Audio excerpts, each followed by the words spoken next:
We begin our broadcast tonight with history being made in the United States.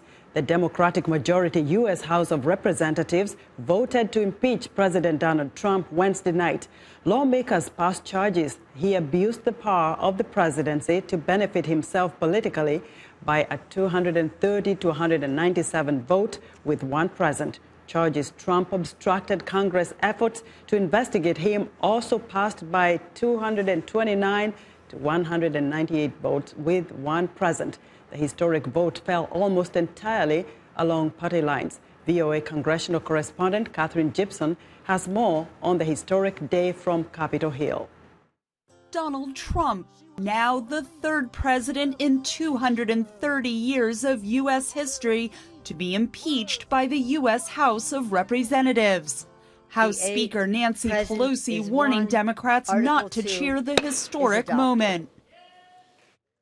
After acknowledging the seriousness of the vote earlier. It is tragic that the president's reckless actions make impeachment necessary.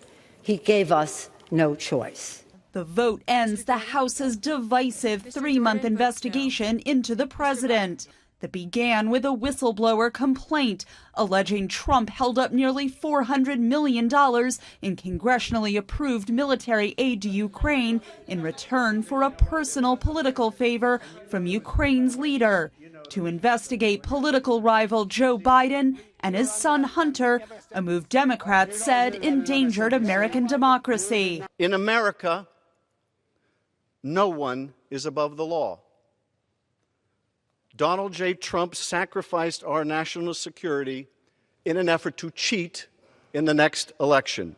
And for that and his continued efforts to seek foreign interference in our elections, he must be impeached. Speaking as lawmakers impeached him, Trump said the vote would ruin Democrats' political fortunes instead of his. With today's illegal, unconstitutional, and partisan impeachment, the do-nothing Democrats, and they are do-nothing, all they want to do is focus on this, what they could be doing, are declaring their deep hatred and disdain for the American voter. This lawless partisan impeachment is a political suicide march for the Democrat Party.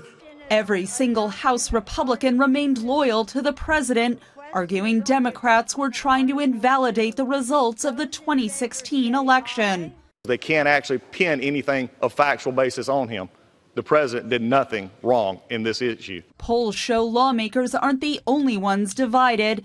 Around 43% of the American public supports Trump, while around half of the American public supports impeachment. That is a significant change from the last impeachment that we had. What it doesn't mean is that Trump's presidency will end early.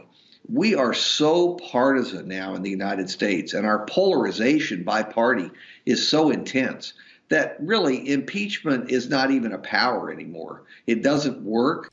But the historic vote does place Trump in a small group of U.S. presidents forever remembered for facing the ultimate disapproval of lawmakers.